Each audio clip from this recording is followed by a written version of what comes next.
నమస్తే అమ్మ. అహింస నమస్తే మెడిటేషన్ అండి. ఛానల్కు మీ అనుభవాలు పంచుకోవడానికి వచ్చినందుకు ధన్యవాదాలు తల్లి. ముందుగా మీ పేరు, మీరు ఎక్కడి నుంచి వచ్చారు? ధన్యవాదాలండి. ఆ, నా పేరు ఒల్లూరు సుహాసిని అండి. మాది ఒడిసిలేరు, తూర్పుగోదావరి జిల్లా.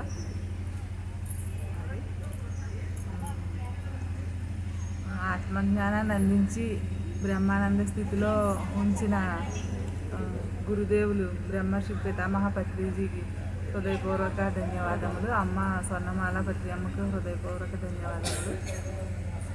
మాకు 2004లో మా చిన్నాన్నగారు చిన్నాన్నగారు తీసుకొచ్చారండి. రాయ గజపతి రాజు గారు ద్వారాగా సార్ ద్వారాగా మాకు ధ్యాన పరిచయం అయ్యింది. మా ఊరికి హైదరాబాద్ నుంచి అలాగా ఒక 10 మంది మాస్టర్స్ వచ్చారండి. మా పాప బాగా నెల పాప, చిన్న పాప. మా అమ్మగారు నేను వెళ్తానంటే నేను వస్తానన్నాను. ఎలా వస్తావో పాపతో అంటే పాపను ఎత్తుకుని వచ్చేస్తానని వెళ్ళాము. కూర్చున్నాము. ఒక 100 మంది వచ్చారు. మాకు తెలియక మా అత్తయ్య గారు వాళ్ళనే, అమ్మో రాజులు వీళ్ళు అన్నీ తింటారని చెప్పేసి మొత్తం ఆల్ ఐటమ్స్ చేసేసారు. చేసేస్తే వీళ్ళు శాకాహారమే తింటారంటే అప్పటికప్పుడు అలా సింపుల్గా వండి పెట్టారండి. వాళ్ళ మేడం పేరు గుర్తులేదు, చాలా సంవత్సరాలు అయింది. ఆవిడకి వాళ్ళ అమ్మాయికి కళ్ళు ఏదో ప్రాబ్లం వచ్చింది, ధ్యానం చేస్తే కళ్ళు కనిపించినాయి అనేసి ఆ పాపను కూడా తీసుకొచ్చారు. మొత్తం 200 మంది విన్నారండి. సాయంత్రం వరకు చెప్పారు. మొత్తం అందరిలోకి మా అమ్మగారు ఒక్కరే శాకాహార అయ్యి వెంటనే ధ్యానంలోకి వచ్చారు. వెంటనే 2004లోనే ఆవిడ వెంటనే వచ్చారు. ఆ తర్వాత జాయిగా మా నాన్నగారు నేను ఇద్దరం ఒక సంవత్సరంలోకి మేము వచ్చాం. అలాగా మొత్తం ఊరంతా కూడా ప్రచారం చేసామండి. అమరావతి ధ్యాన మహాయజ్ఞానికి వెళ్ళి మా అమ్మగారు సేత్ క్లాస్లో కూర్చుంటే సారు మా ఇంటి దగ్గర మెట్ల మీద నుంచి వెళ్ళి పైన పిరమిడ్ ఓపెన్ చేసినట్టు ఆవిడకి విజన్ వచ్చిందంట. విజన్ వస్తే ఇలాగా వచ్చింది అని చెప్పారు. చెప్తే మాకు అప్పుడు మా ఇంటికి మేడకి మెట్లు కూడా లేవండి. బల్లలాగా పోసి ఉంచారు. తలుపులు అవి కూడా సరిగ్గా లేవు. అంటే అలాగ రైతు వారి కుటుంబం ఆదాయం తక్కువ, పిరమిడ్ ఎలా కడతాం మనం, ఇల్లే సరిగ్గా లేదు కదా అనేసి మేము అనుకున్నాం. అనుకుంటే ఎలా కట్టాలంటే మనకు 12 గుంచాలు ఉన్నాయి కదా, ఒక కుంచుడు అమ్మేసి కట్టేద్దాం.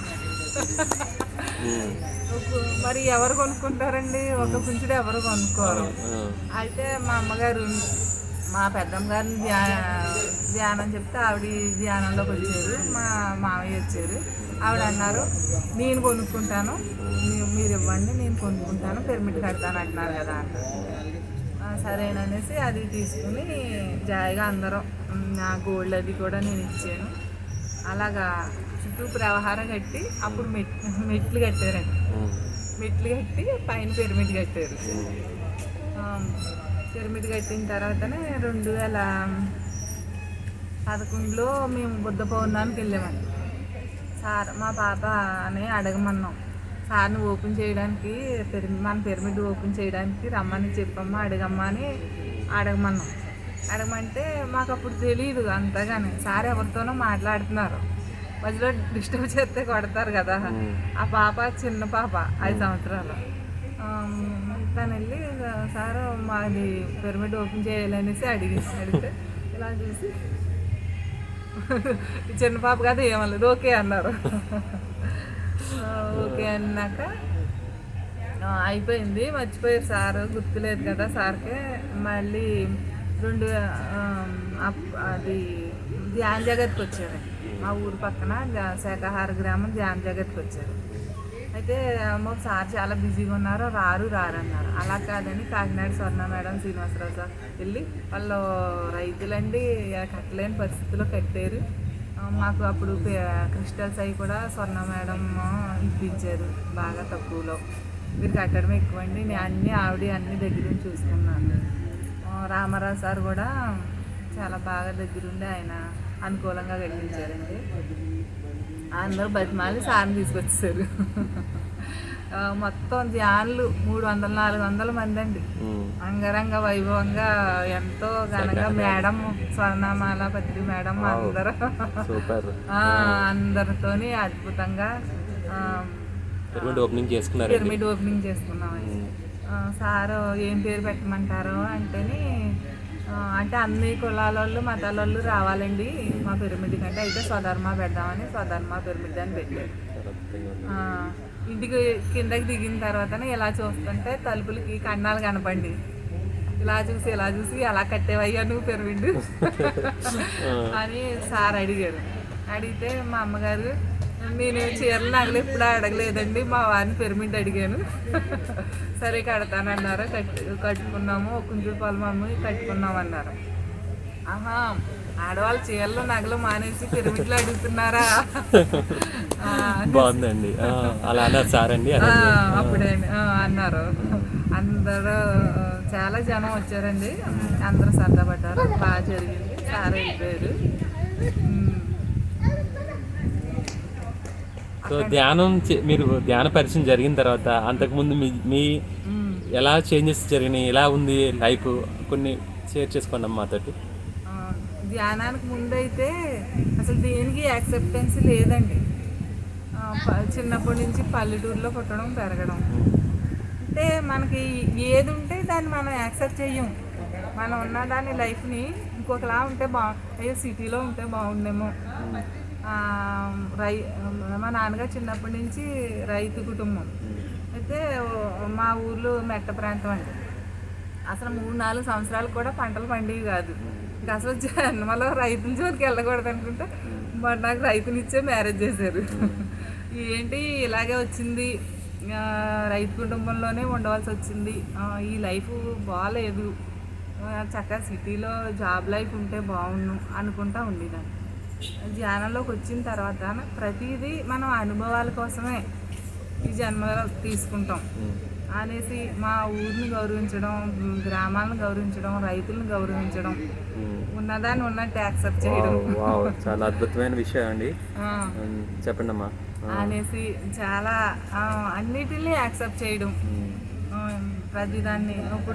ఇప్పుడు ఏదన్నా డబ్బులు అవసరం, ఇప్పుడు లాస్ట్ వచ్చేసరికి ఇయర్ ఎండింగ్కి పంట రాకపోతే అలాగ అప్పులు అయిపోతే పొలం అమ్మడమే అంటే ఇంక వేరే ఆదాయం లేదు. అలాగే పొలాలు అమ్ముతుంటే బెంగపడిపోయేవాళ్ళు. ఏమీ కాదు, మనకు వచ్చింది మనకు వస్తుంది. అంతా మన ప్రతిదీ ఒక అనుభవాన్ని, ప్రతిదాన్ని యాక్సెప్ట్ చేయడం, అన్ని ధ్యానంలోకి వచ్చిన తర్వాతనే వచ్చిందండి. సో కష్ట సుఖాలు రెండింటిని కూడా బ్యాలెన్స్ చేసుకుంటూ సమానంగా వెళ్తున్నారంటారు. సమానంగా అద్భుతంగా ఉందమ్మా. ఒక ధ్యానికి అయితేనే అలా ప్రతిదాన్ని యాక్సెప్ట్ చేయగలం. సో అందరూ అనుకుంటే ధ్యానంలోకి వచ్చిన తర్వాత చాలా లాభాలు కలుగుతున్నాయేమో అని. సో కాదు, మీరు అన్ని చెప్పిన దాన్ని బట్టి లాభమైనా నష్టమైనా సరే మీ దృష్టి ఒకే కోణంలో ఉన్నారని చెప్పి తెలియజేస్తుంది. ఎప్పుడు ఆనందంతోనే ముందుకు వెళ్తున్నట్టు తెలుస్తుందండి. అవునండి, ప్రతిదీ కూడా ఒక అనుభవం మనకి.